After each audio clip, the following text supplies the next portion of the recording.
Hey, g'day. Let's start first with stat weightings. This is just how much I'm valuing each stat when comparing the gear. The main thing here is that unlike for most of the other healers, intellect is much more important than plus healing.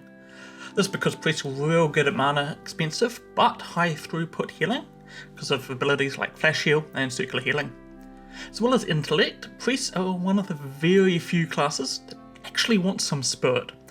That's for two reasons.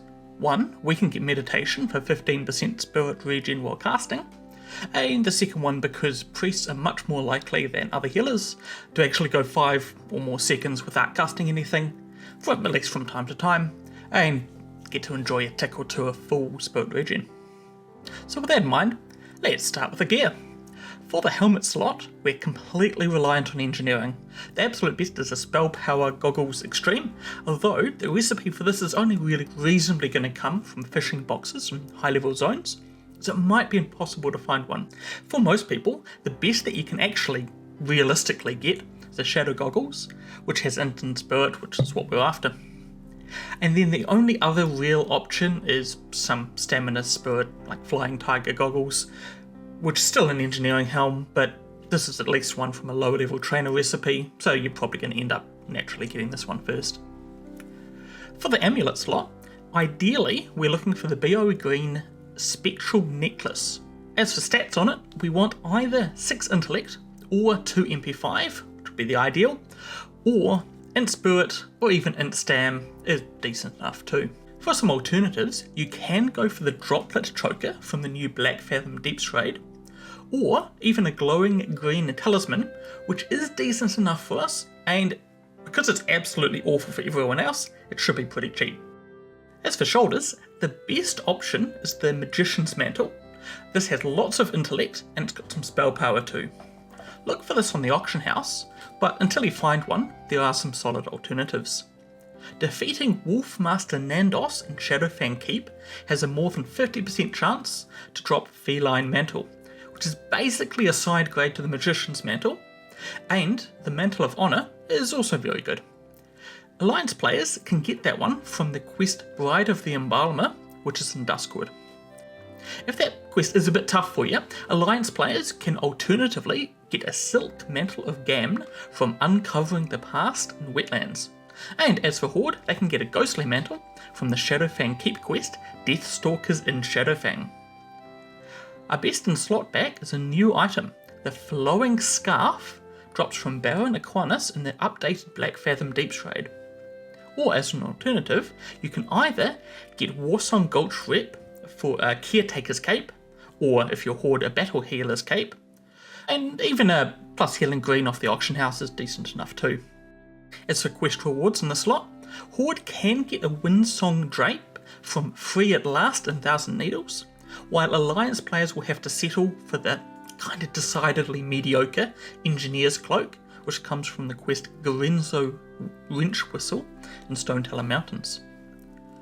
For the chest slot, our best in slot is Robes of Aragorn from Archmage Aragorn in Shadowfang Keep, and it shouldn't be too difficult to get this as it's a 35% drop chance. For some alternatives, your best bet is just any BOE blue with a lot of int on it. But really, personally I wouldn't waste my gold, and I'll just focus on getting the Robes of Aragorn, shouldn't be too difficult. To get you started, a few easy to get quest rewards. Alliance can get a Robes of Antiquity from Ruzil in Ashenvale, and Horde can get a High Robe of the Adjudicator from Assault in Fenris Isle in Silverpine Forest. It's probably also worth mentioning that there's a crafted chest from Tailoring, the Robes of Arcana. That one's pretty good, better than the quest rewards at least, and it's going to be likely a lot cheaper than getting a BOE blue. Moving on to the wrist slot, the best option is the Mind Thrust Braces, which have a tremendous amount of int on them, and it's worth losing the little bit of stam that you lose to wear that slot. For some alternatives though, you could just look for any old BOE green, ideally with a bit of plus healing on it, but int and Spirit is fine too. So it's not as good, but Alliance can also target farm one. The Fingerbone Braces come off Forsaken Darkstalkers in Ashenvale. Let's look at weapons now.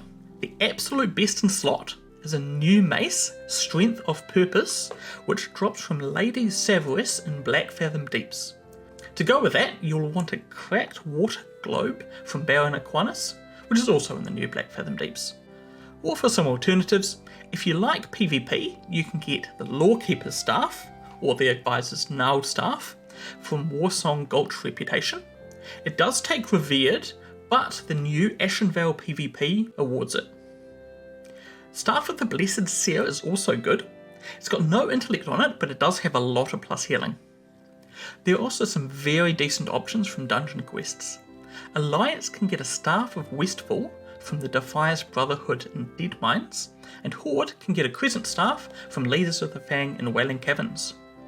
As for the range slot, the only thing really worth getting at this point is a Gravestone Scepter for the 1 spirit, and you get this from the quest Black Fathom Villainy in Black Fathom Deeps. For the gloves, it's nice and easy. Tailors can craft the True Faith gloves, which has a nice mixture of intellect and plus healing.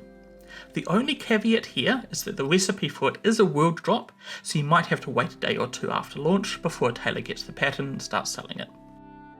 For some alternatives, you could look for a BOE green with just plus healing on it, or with intellect and spirit on it, or you could get a Shilly Mitts from the Gnomrigan quest Gyrodrilmatic Excavationators.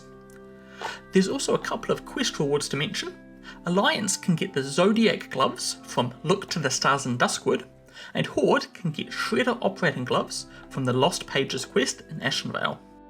Moving along to the waist, we want a Belt of Aragul from Archmage Aragul in Shadowfang Keep. It shouldn't be too hard to get, but there are some other BOE options as well.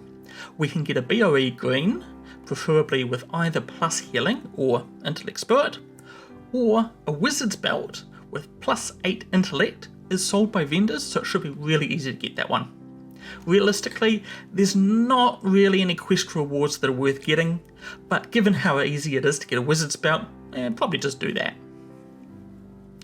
Then for pants, we do actually want to make sure that we get a plus healing green in the slot. The reason for that is we do want a certain amount of plus healing, and the pants slot is just the most efficient place to get it. If you can't find one, it is okay just to get an in-spirit piece instead.